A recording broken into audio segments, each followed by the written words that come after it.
Hello guys, तो आज एक बार फिर हाजिर हैं आपकी खिदमत में। आज का हमारा लेक्चर है scope of physics in science and technology. Physics का क्या स्कोप है साइंस और टेक्नोलॉजी में, ठीक है। तो बेसिकली फ़िज़िक्स जो है वो एक फंडामेंटल साइंस है। Physics is a fundamental science.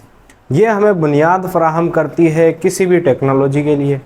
अब मिसाल के तौर पे हम पावर प्लांट्स लगा रहे हैं, न्यूक्लियर पावर प्लांट्स, और उसकी मदद से हम बिजली जनरेट कर रहे हैं, इलेक्ट्रिसिटी जनरेट कर रहे हैं, और उसको हम अपने डिफेंस सिस्टम के अंदर इस्तेमाल कर रहे हैं। तो इसकी बुनियाद किसने हमें प्रोवाइड की है? वो है न्यूक्लियर फिज़िक्स ने। उसके अलावा हम रोज़मर्रा की ज़िंदगी में बहुत सी चीज़ें रूटीन के तौर पर इस्तेमाल करते हैं, जैसे कि आयरन, इस्त्री, इलेक्ट्रिक फ़ैन, कार, मोटरसाइकिल, ये सारी चीज़ें हम इस्तेमाल करते हैं। लेकिन हम कम सोचते हैं कि ये किस तरीके से बनी हुई हैं, हाउ दे आर मेड, ठीक है।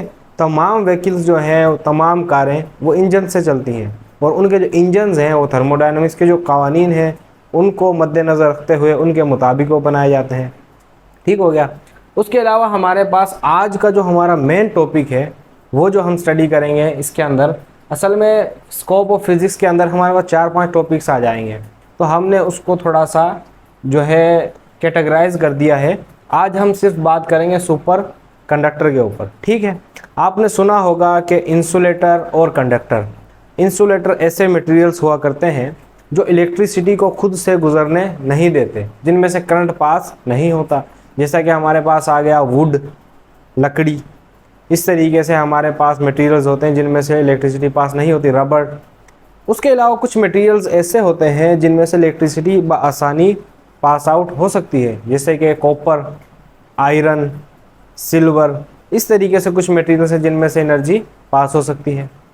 अब एक तो वो हैं जो बिल्कुल भी इलेक्ट्रिसिटी को पास नहीं होने देते हैं, उसके रास्ते को वो बंद कर देते हैं, उसको ब्लॉक कर देते हैं।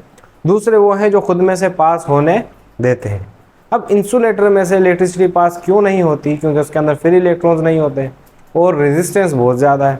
जबकि कंडक्टर जो है, कंडक्टर के पास फ्री इलेक्ट्रॉन्स मौजूद होते हैं और उसमें से इलेक्ट्रिसिटी पास हो सकती है। क्योंकि करंट क्या होता है? Flow of free electrons. Electrons का जो फ्लो है वही इलेक्ट्रिक करंट कहलाता है, ठीक है। लेकिन हर मटेरियल की एक प्रॉपर्टी होती है जिसे हम कहते हैं रेजिस्टेंस। रेजिस्टेंस क्या है? रेजिस्टेंस है रुकावट। वो कहती है कि भाई हम इलेक्ट्रॉन को गुजरने नहीं देंगे, करंट को ब्लॉक करते हैं, उसके दरमियान में रुकावट एक आती है, उसका हमने नाम रखा हुआ है रेजिस्टेंस, ठीक है। जैसे मुल्क तरक्की करने लगा है, हम रुकावट बीच में डाल देंगे, तरक्की नहीं करने देंगे, ठीक है। जैसे मुल्क के अंदर रेजिस्टेंस, इसी तरीके से हमारे पास कंडक्टर के अंदर भी रेजिस्टेंस होती है।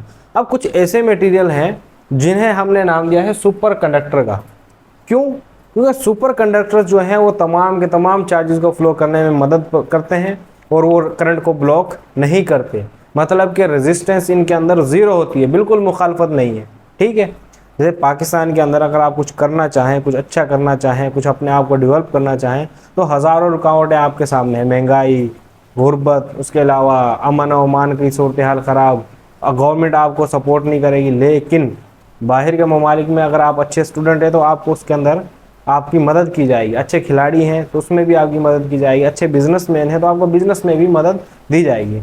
इसी तरीके से हमारे पास जो है सुपर कंडक्टर में क्या होता है? सुपर कंडक्टर की सिंपल सी डेफिनेशन है कि अ सुपर कंडक्टर, एक सुपर कंडक्टर करता क्या है? अलाउ करेगा, भाई आ जाओ, current to travel with virtually no resistance through materials. मतलब कि ऐसे मटेरियल्स जो सुपर कंडक्टर होंगे वो क्या करेंगे? इलेक्ट्रिसिटी को खुद में से पास आउट होने देंगे और वो कोई भी मुखालफत उसके सामने नहीं करेंगे। मतलब कि उनकी रेजिस्टेंस ज़ीरो होगी, ठीक है। तो ऐसे मटेरियल जिनमें से करंट आसानी से, बिल्कुल आसानी से पास हो सके और उनकी रेजिस्टेंस बिल्कुल ज़ीरो हो, तो उनको हम कहते हैं सुपर कंडक्टर। अब कौन कौन से होंगे? तो उनके मैंने नाम यहाँ पर लिखे हुए हैं। लीड, उसके अलावा एल्यूमिनियम, ये सीसा जिसको हम उर्दू में बोलते हैं एल्यूमिनियम, नायोबियम, ये 3 मैंने मटेरियल्स के नाम लिख दिए, ये सुपर कंडक्टर हैं। लेकिन मसला ये होता है कि सुपर कंडक्टर जो है वो काम कब करेगा? उसमें से इलेक्ट्रिसिटी आसानी से पास कब होगी? उसकी रेजिस्टेंस ज़ीरो कब होगी? उसके लिए हमें थोड़ी सी एक कंडीशन पढ़नी होगी कि जो सुपर कंडक्टर हुआ करता है उसका एक क्रिटिकल टेम्परेचर होता है। अगर आप वो टेम्परेचर अचीव कर लें, उतना टेम्परेचर एक सुपर कंडक्टर को प्रोवाइड कर दें, तो अब वो सुपर कंडक्टर के तौर पर बिहेव करेगा और उसमें रेजिस्टेंस ज़ीरो होगी। अब वो सुपर कंडक्टिविटी देगा। ठीक है, सुपर कंडक्टिविटी एक स्टेज है, वो स्टेज तब हासिल होगी जब हम उसको ऐसा टेम्परेचर प्रोवाइड करेंगे उसका रेजिस्टेंस ज़ीरो हो जाए। अब ये टेम्परेचर कितना होना चाहिए? ये तकरीबन होना चाहिए -270 डिग्री सेल्सियस, -270 डिग्री सेल्सियस। अगर हम टेम्परेचर इसको कर दें, इसका इतना लो कर दें, तब हमारे पास ये सुपर कंडक्टर, इसकी कंडक्टिविटी सुपर कंडक्टिविटी हो जाएगी। अब इसमें रेजिस्टेंस ज़ीरो होगी। आइए थोड़ा सा इसको देखते हैं कि a super conductor has a characteristic, इसके पास एक खासियत है क्रिटिकल टेम्परेचर। इसकी खासियत क्या है? क्रिटिकल टेम्परेचर, एक डिज़ायर्ड टेम्परेचर है बिलो विच, जिससे नीचे the resistance drops abruptly to zero. मतलब कि इसका एक ख़ास टेम्परेचर है, उस टेम्परेचर से नीचे अगर इसका टेम्परेचर होगा तो रेजिस्टेंस क्या हो जाएगी? ड्रॉप हो जाएगी। कितनी? ज़ीरो हो जाएगी। रेजिस्टेंस इसकी बिल्कुल ज़ीरो हो जाएगी। ठीक है, अब देखें कितना टेम्परेचर हम कम करें। -270 डिग्री सेल्सियस, -270 डिग्री करना है। हम कैसे कर सकते हैं भाई? अगर हम बर्फ़ यूज़ करें, आइस, अगर आप ठंडा बर्फ़ अपने हाथ में आइस का क्यूब लेते हो तो आपके हाथ में जलन शुरू हो जाती है। उसका टेम्परेचर सिर्फ और सिर्फ 0 डिग्री सेल्सियस होता है। ठीक है, अगर ड्राई आइस की बात करें, ड्राई आइस आपने काफ़ी एक्सपेरिमेंट्स में देखा होगा यूट्यूब वगैरह में, तो उसका टेम्परेचर इससे भी ज़्यादा कम होता है। वो कितना होता है? -78.5 डिग्री सेल्सियस। अब हमें तो चाहिए -270 डिग्री सेल्सियस। तो हम आ जाते हैं लिक्विड नाइट्रोजन की जानिब। लिक्विड नाइट्रोजन आपने टिकटॉक वगैरह में देखा होगा, जो आजकल चल रहा है ना मोल्स वगैरह में देखा होगा, जो आजकल चल रहा है ना मोल्स वगैरह में, वो छोटे छोटे आइसक्रीम के क्यूब होते हैं, मुंह में रख रहे हैं और पूरा ये धुआं हो गया, वो लिक्विड नाइट्रोजन होता है। ठीक है, तो इसका जो टेम्परेचर होता है वो होता है तकरीबन -196 डिग्री सेल्सियस, -196 डिग्री सेल्सियस। अब आया हमारा असल, वो है लिक्विड हीलियम। लिक्विड हीलियम जो है उसका टेम्परेचर होता है -270 डिग्री सेल्सियस। शाबाश, यही तो हमें चाहिए था, यही टेम्परेचर हमें चाहिए था हमारे सुपर कंडक्टर के लिए। तो हमें भाई ये बंदा राइट पर्सन इसको मिला और इसको हम अब देंगे सुपर कंडक्टर को। तो सुपर कंडक्टर को जब इतने टेम्परेचर हम देंगे, इसकी मदद से, किसकी मदद से? लिक्विड हीलियम की मदद से। तो फिर सुपर कंडक्टर का टेम्परेचर कितना हो जाएगा हमारे पास? इसका टेम्परेचर हो गया -270 डिग्री सेल्सियस, और अब इसके पास कोई रेजिस्टेंस नहीं है।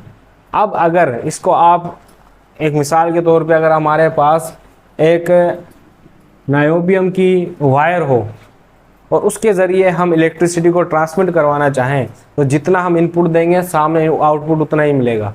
सारी की सारी हमारी एनर्जी सामने की तरफ ट्रेवल हो जाएगी, सारी की सारी हमारी ट्रांसफ़र हो जाएगी। ठीक है, अब इसका यूज़ कहाँ कहाँ पर है सुपर कंडक्टर्स का? तो इसका यूज़ है हमारे पास मैगलीव ट्रेन के अंदर, जो बुलेट ट्रेन के नाम से आप मशहूर हुई पड़ी है ट्रेन। और उसके अंदर क्या होता है? उसके अंदर मैग्नेटिक फील्ड को यूज़ किया जाता है। मैग्नेटिक फील्ड को यूज़ किया जाता है क्योंकि मैग्नेट्स एक दूसरे को रिपेल करते हैं। अगर लाइक पोल्स एक दूसरे के करीब ले आए तो वो एक दूसरे को क्या करते हैं? रिपेल करते हैं। अब ये ऐसी ट्रेन होती है जो ज़मीन को, सरफेस को, अर्थ के वो टच ही नहीं करती, थोड़ी हवा में रहती है। अब उसके अंदर हमारे पास इलेक्ट्रोमैग्नेट्स यूज़ होते हैं। अब इलेक्ट्रोमैग्नेट्स क्या होते हैं भाई? अगर किसी कंडक्टर में से इलेक्ट्रिसिटी को पास करवाओ तो एक करंट कैरिंग कंडक्टर जो है वो मैग्नेटिक फील्ड कैरी करता है, वो अब मैग्नेट की तरह बिहेव करता है। तो इसमें क्या होता है? इसके अंदर हमारे पास सुपर कंडक्टर्स यूज़ किए जाते हैं इलेक्ट्रोमैग्नेट बनाने के लिए। एक सुपर कंडक्टर लिया जाएगा, उसमें से इलेक्ट्रिसिटी पास करवाई जाएगी, तो अब वो क्या बन जाएगा? इलेक्ट्रोमैग्नेट। इलेक्ट्रिसिटी की वजह से वो मैग्नेट बन जाएगा, उसके अराउंड में मैग्नेटिक फील्ड आ जाएगी। भाई इसको क्यों यूज़ करते हैं? वैसे कंडक्टर को यूज़ कर लें। तो हमारे पास एक रिलेशन है जूल्स लॉ का कि H = I² R/T। अब ये जो हमारे पास R क्या है? ये है रेजिस्टेंस, और ये है हमारे पास इलेक्ट्रिक करंट। मतलब ये है कि अगर किसी अच्छा H क्या है? ये है हीट, पावर डिसिपेशन। मतलब कि हमारी जो पावर है, जो इलेक्ट्रिकल एनर्जी है, वो हीट की फॉर्म में कंज्यूम हो जाती है, खर्च हो जाती है। अब अगर किसी वायर में से इलेक्ट्रिक करंट गुजर रहा हो, ज़्यादा करंट गुजरेगा वो ज़्यादा हीटअप होगी, हमारी पावर का लॉस ज़्यादा होगा। ठीक है, और ज़्यादा करंट गुजारोगे तो और ज़्यादा हीटअप होगी। अब सुपर कंडक्टर में क्या है? सुपर कंडक्टर में इस R की वैल्यू 0 है, तो आप कितना भी करंट बढ़ाते रहो हीटिंग इफेक्ट नहीं आएगा, हमारा पावर लॉस नहीं होगा। क्यों भाई? क्योंकि इसके अंदर तो रेजिस्टेंस जीरो है। तो इसी वजह से हमारा पावर डिसिपेशन कम हो जाता है, हमारा जो पावर जो लॉस हो रहा था वो कम हो जाता है, बिल्कुल ना होने के बराबर। तो मैग्लिफ ट्रेन के अंदर हमारे पास सुपर कंडक्टर्स को यूज़ किया जाता है। एमआरआई मशीन क्या है? समझ लो कि एक पूरी बॉडी को स्कैन कर लेती है। अगर आपके कहीं पर कोई मसला है पेट के अंदर या कोई भी इंटरनल इश्यूज़ के अंदर, टिश्यूज़ के अंदर मसला है, कोई चोट वगैरह है, तो आपको पेट फाड़ के देखने के बजाय क्या करेंगे, एमआरआई मशीन के अंदर डालेंगे और आपका एमआरआई कर लेंगे, मतलब कि एक किस्म का आपको स्कैन कर लेंगे, तो हमें आपकी छुपी हुई बीमारियों के बारे में इंफॉर्मेशन मिल जाएगी। ठीक है, ये बात हुई हमारे पास सिर्फ सुपर कंडक्टर के बारे में हमने बात की है। ठीक है, इसके अलावा हम नेक्स्ट हमारा जो लेक्चर होगा उसमें दूसरा टॉपिक डिस्कस करेंगे। मतलब कि अब हमारा जो सीरीज़ है वो यही चल रही होगी, scope of physics in science and technology. इसके अंदर सिर्फ हमने एक टॉपिक को डिस्कस कर लिया कि सुपर कंडक्टर का क्या यूज़ है। सुपर कंडक्टर हमें किसने पढ़ाया? फिजिक्स नहीं पढ़ाया ना।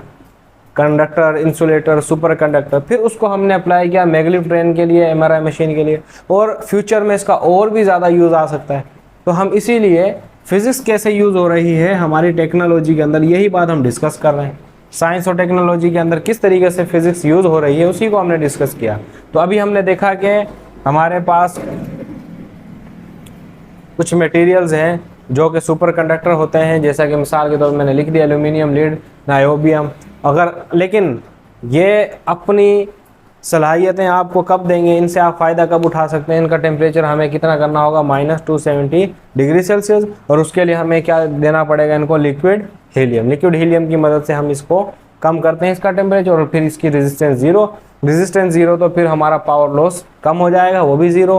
तो हम इसको फिर मैग्लिफ ट्रेन के अंदर इलेक्ट्रोमैग्नेट्स बनाने के लिए इस्तेमाल करते हैं। ठीक है, आई होप कि आपको ये लेक्चर समझ में आया होगा। ठीक है, इसको नोट कर लें, और उसके अलावा लेक्चर के साथ जुड़े रहें, हमारी जो टीम है, जो हमारा जो चैनल है उसके साथ जुड़े रहिए। इसको लाइक करें, शेयर करें, सब्सक्राइब करें, और इंशाल्लाह अब नए लेक्चर जो हमारा डेली बेसिस के ऊपर एक लेक्चर आ रहा है, इंशाल्लाह जल्द ही हम इस बुक को कवर कर लेंगे। फिर उसके बाद इंटर की अगर नई बुक आई तो उसको भी इंशाल्लाह कवर करेंगे। ठीक है, और फर्स्ट इंटर कंप्लीट करने के बाद फिर हम अपना एंट्री टेस्ट सेशन जो है वो स्टार्ट करेंगे।